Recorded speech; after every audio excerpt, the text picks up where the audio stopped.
So today I'm going to do a video on how to render Lego models in Blender using LDRAW format files. So first you need to download Blender, and this is an open source animation program, and then you'll also need to download a import-export tool for Blender that will import LDRAW files. So first you want to install that LDRAW Import-export.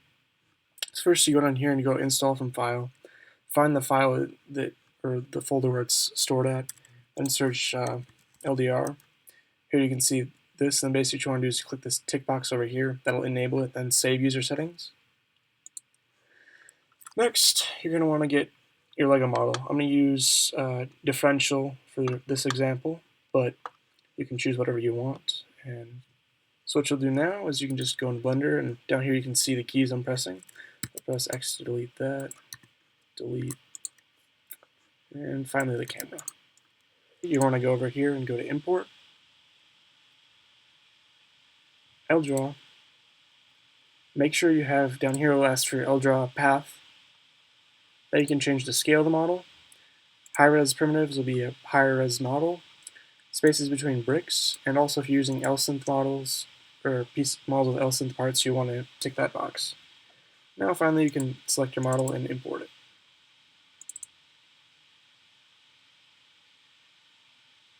And with larger models it'll take more time to import. So you can see the model. I'm going to press S to scale the model down a little bit as it's quite large. But here you can see the differentials imported. You can basically, as you can see right here, here's some examples of some artifacts, as they're called. This is basically, to change this, I'll just change it to flat shading, which isn't as noticeable in the render, but basically what you'd have to do to fix these would be to change the actual geometry of it. If you press tab, you can see the geometry of the object. So I'm also going to do the same with these gears, as they're not wanting to be correctly, so it's just that. So then what you can do now is you can add a camera, and I'm going to press T to hide that and open that. And what I'm going to do now is I'm just going to set these values to 0. That way we can get stuff centralized on the model.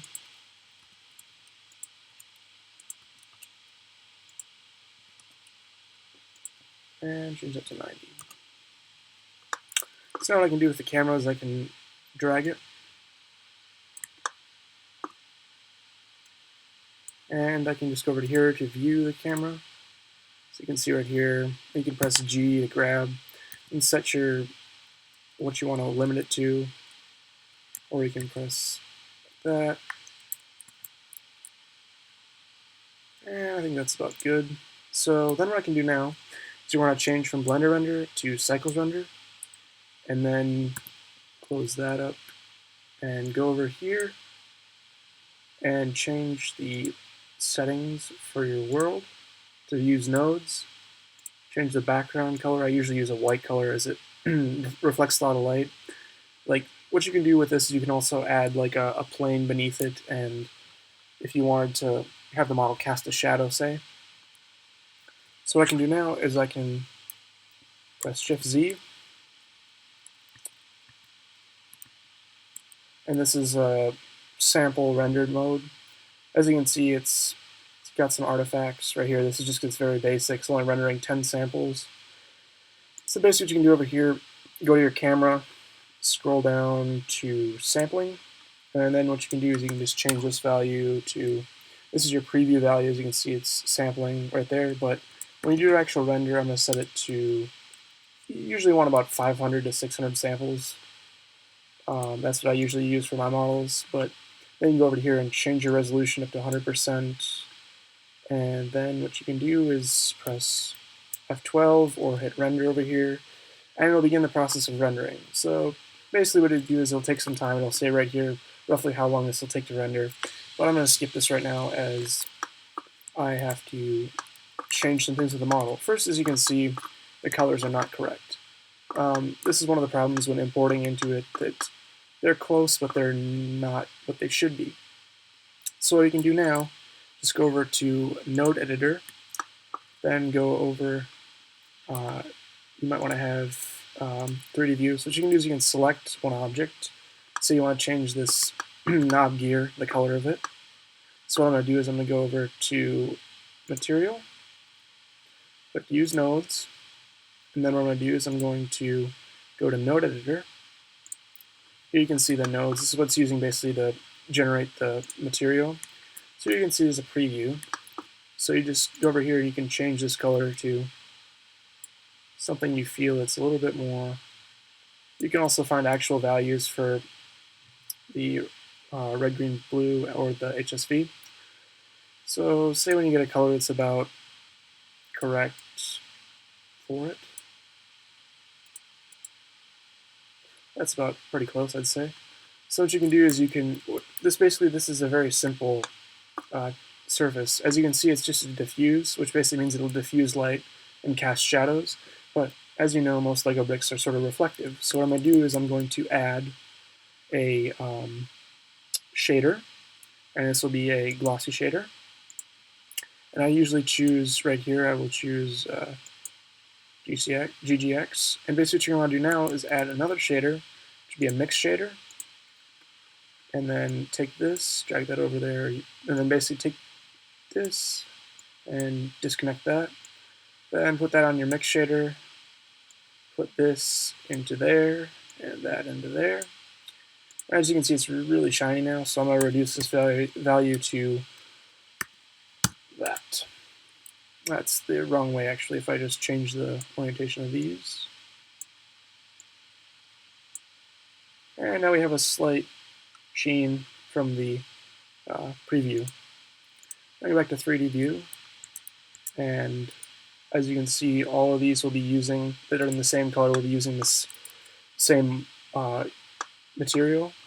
So next I'm going to do this again with all the other colors. So I'm going to pause the video now, and then I will get back when I've changed all the colors to the correct. Okay, so now that I've changed all the materials in the model, I'm going to talk about the process of rendering. So let's first start off by selecting the center, or moving the cursor to the selection, or the center of the world. And now I'm going to add a plane. You can press S to scale it, create a new material, and I'm just going to change this material to white. And I'll view the camera. As you can see, it's in there, but basically you can move this up until it gets to the bottom of the model. Now I'm going to add a light source, but first I need to change this so it curves. So what I'm going to do is I'm going to scale it down a little bit, and then I'm going to view right. Then I'm going to press tab, go to edge selection, then I'm going to change my view to orthographic. Now I'm going to press E to extrude, and I'm just going to create a general curve along here. So create a backdrop for it, and finally just bring that up to there. Then I will set it to smooth shading. Now if I view from the camera, you can see that. And if I press to rendered mode, you can see that too. But now we need to add a light source. So what I'm going to do is add a lamp. Now you can choose whatever you want here. These are all they're different, but I usually use a sun or a hemisphere. Or you can even use an actual material and change it with a modifier to reflect or emit light. So there's the lamp. I'm just going to bring it back by the camera, and I'm going to rotate on the x-axis, or getting something like that, where it'll cast some shadow. Now if I render this, and first you might want to change the actual intensity of the lamp. Let's try this.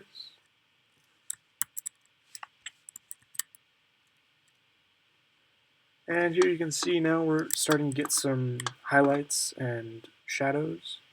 So you can see there's a very weak shadow there. But say if I were to change this value, you can see the slight difference. But most of that's because the world is white, so it's reflecting a ton of light. But as you can see, it's starting to get a little bit too bright, you're getting some reflections and things are almost starting to turn white in color. So now what you want to do basically from here is you can render this image, and after rendering it, you can put it into an image editing software, or say if you don't want this shadow, you can just select this plane and delete it. And then you won't have shadows cast. And you can change the orientation of the light source to improve the way light is hitting the object, so it'll be an even distribution of light across the object. So basically after you render this, you can go into the image editor, select by color, and then basically delete the background, and you'll be left with this object in the middle that's you rendered.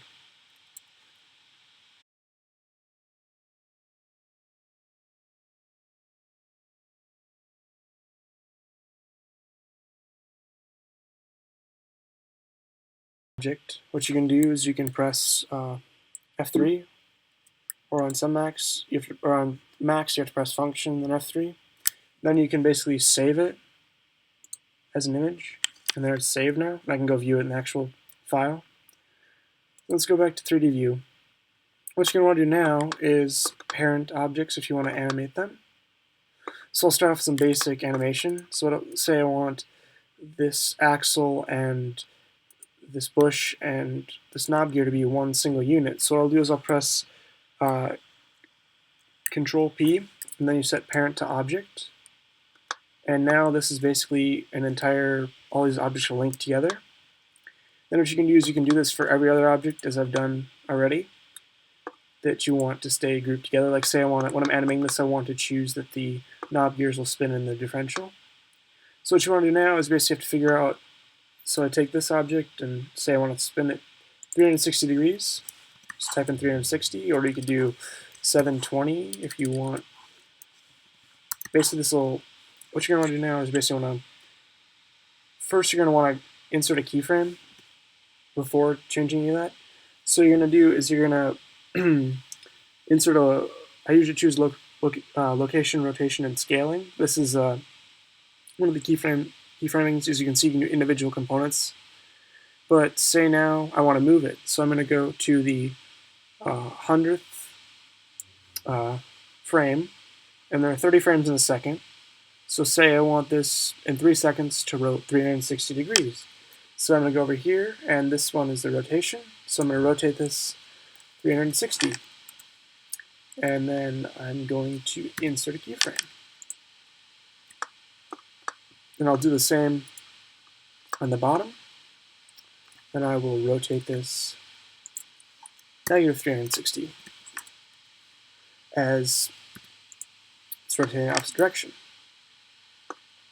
And I'll rotate this one, I believe, negative 360 on the x-axis, and insert a keyframe. And I'll rotate this one 360 degrees and insert another keyframe. So now here we have our basic animation. As you can see, I messed up on the bottom, but as you can see, it's got some animation to it. It's because right here I keyframed this. So say you make this mistake and you want to delete the keyframe. Well, you can just change it by going here and deleting keyframe like that. Let's see. Or you go over here, actually change this to delete keyframes. And there, now it's deleted. So I'm going to change this to 0 and rotate this negative 360.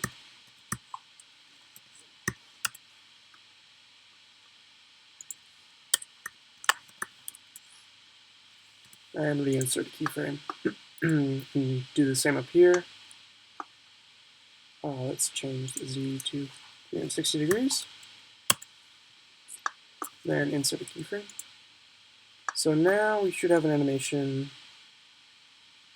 that is correct. So basically what you're going to do with gears and stuff, you're going to have to do a lot of mathematical calculations to determine the exact rotation like this. It's pretty simple. But with something more complex, such as a transmission, you'll have to, there'll be a lot of math behind this, as you have to calculate each ratio individually and then plug in the value for that. So now if I view from the camera, and then you can just go down here and play, the animation will play back. But as you can see, it starts up slowly and then works its way up faster. This can be changed if you, graph editor. That's what I meant. So basically what you can see here is this is each of these individual values. The green is y values, blue is x, and z, and so on and so forth. As you can see, this follows a very gradual curve. And what you can do with this is you can adjust these points where it intersects, as this being the keyframes, and change that. It's actually the cursor I moved, but up here you can see it's very gradual, and you can change the slope on this by adjusting up here, by grabbing it, right click, and you can change the slope of which it's done at. So now I have a basic animation. Then what you're going to want to do is render it. So it's different than rendering with your standard Blender render, or your Cycles render, excuse me. So basically what you're going to want to do is you could click animation, but what's going to happen is going to be a real mess. So what I'm going to do is I'm going to show you one of the ways I learned how to render it, and it's much more user-friendly. So you want to choose, usually I choose PNG. This may seem very odd because you're rendering a movie, but the way that Blender works is that it renders frame by frame. So I'm going to choose PNG for my render. Then what I'm going to do is I'm going to create a folder. For example, I'm just going to use my downloads folder temporarily. And then what you're going to do is you can change your compression, set that to 0. You don't want it being compressed. And then now you can set your frame rate, which is 30 frames a second. Then what you're going to do is go up here and I'm going to save it first. And then I'm going to render it. So what this is going to do now is it's going to go through and render each individual frame.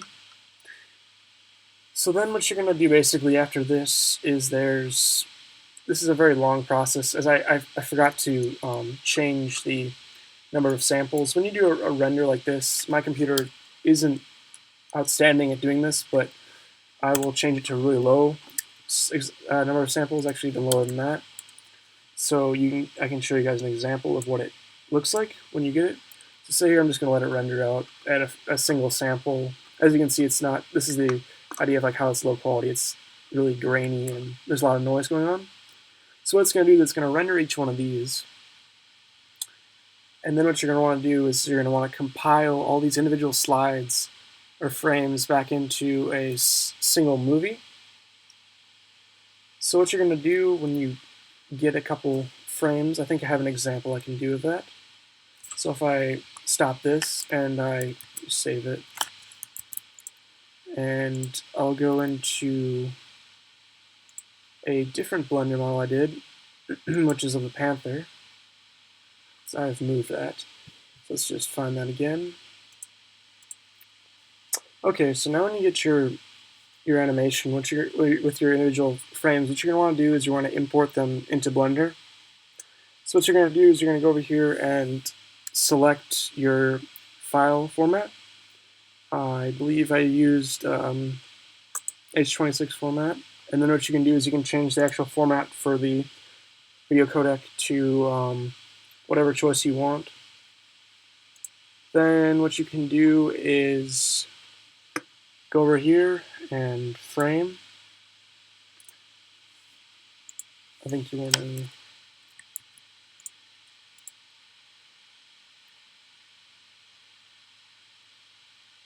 add frames.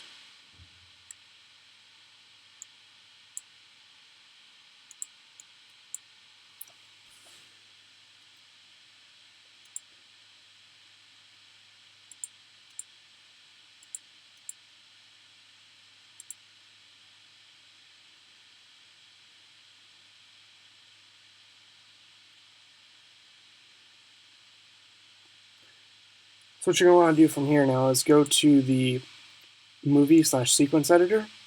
As you can see here, this is a final render that I did. So what you want to do is you want to add, and then you're going to want to add image. Then what you want to do is find your folder, and then select all of the frames. So if I go to documents, I believe I have it here still. See, what I can do is here's all the frames I rendered for my Panthers animation. There's 300 frames, 30 seconds, or 10 seconds long, sorry. So you can just press A to select all of them, add image strip, and this after your frame strip's been imported into the rendering, what you can do is you can click this right here, and this will make an take the individual frames and convert it into an actual animation. As you can see right here, it's going through frame by frame. As you can see, the model is being animated.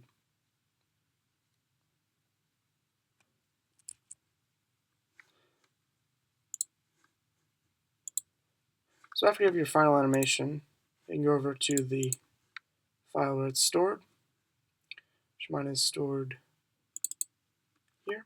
And here's the final movie. So you can see, for an example, that's one of them that I used the animation on. But there is a secondary one. That was the first animation I did. Panther 2 is the second animation I did. And here you can see it being complete. As you can see, this isn't a perfect render. There's a few glitchy spots. I should have rendered it at 60 frames a second, as it'd be much more fluid. I'll cover the process of adding, say, decals or stickers to your model. This is through a process called UV mapping, where you actually can take a polygon and map a texture to it. With this example, I have the Star Wars AAT tank. I downloaded a MPD file of it, but then I had to convert it into an LDRAW format. Otherwise, it wouldn't function with the import tool. Then I went into GIMP, and as you can see here, I've separated these from the actual decal sheet. Someone had scanned a PDF of the decals, and I was able to convert those into a image that would be very clean and usable. So to do this process, you want to go to UV editing. Then what you're going to do is select your polygon, press tab, and here you can see the UVs laid out on the image. Then what you can do is you can go to UVs, and then you can do mark seams, which will actually do that. But before you can do anything with the UVs, one has to select the UVs, or select your shape. And as you can see, if I go into edit mode right here, nothing shows up. So what you want to do over here is click Mesh, UV Unwrap, and then Smart UV Project. As you can see, it will project the UVs onto this. And then with this, you can select individual UVs, but select all of them again. And I go to Image, Mark UV Seams, and then what I can do is I can export it. If I go here, Export UV Layout, to say this.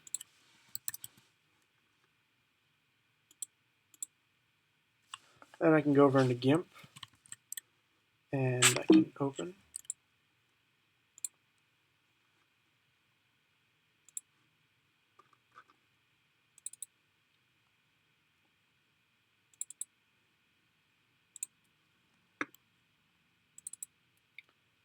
And here you can see the UVs are marked on here. Let's put a new layer behind it. So you can see these individual UVs. If you want to select a certain side and put that on there, like say you want the central part to be a different color, you can just select those UVs on here and it will show only those. So if I go back into my default view and then go to Node Editor, here you can see an example. This is just your standard texture, but if you go back in 3D view, say I select this piece, then I go to my Node Editor. Here you can see this is what a general layout looks like. So basically it still contains that diffuse texture. It also puts a diffuse texture on the actual image texture. But so I can basically, and then there's the shader. So basically what you do is you will then you add a texture, then add an image texture. Then you can basically use that to add your image. Like right here I chose the image for the side missile launchers. Then you basically run this through a diffuse shader into a mixed shader, and then finally into another mixed shader, then to your output. And what this will do is this will create the apply the texture to the model. And I made sure to make this an alpha background so it would be transparent. And also with this model, I've been working on a small animation just for fun. It was basically have the turret blow off the AAT.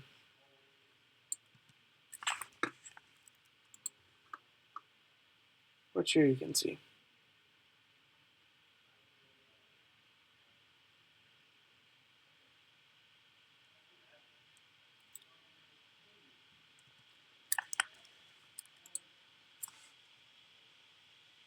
So thanks guys for watching. I hope you find this tutorial useful. It was sort of a long process for me to figure out how to use Blender, and I tried to simplify it as best as possible in this tutorial for your use. So yeah. So I hope you guys found this video useful. I found it was a little bit difficult starting off with Blender, but once you get the hang of things, it's pretty similar in terms of its applications, and this is a very useful tool for creating lifelike renders. I know in the past I used LDView, which is a decent tool, but you can get much more realistic animations here.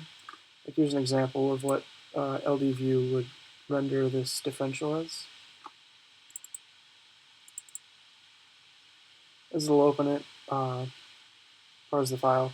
But as you can see, it's decent. I mean, you can get some lighting here, but it's not perfect, I'd say. It's a very good, but just doesn't have the shadows and proper lighting effects that a real image would have. So I hope you guys use this on your models and get some nice high quality photos, renders of it. So thanks for watching.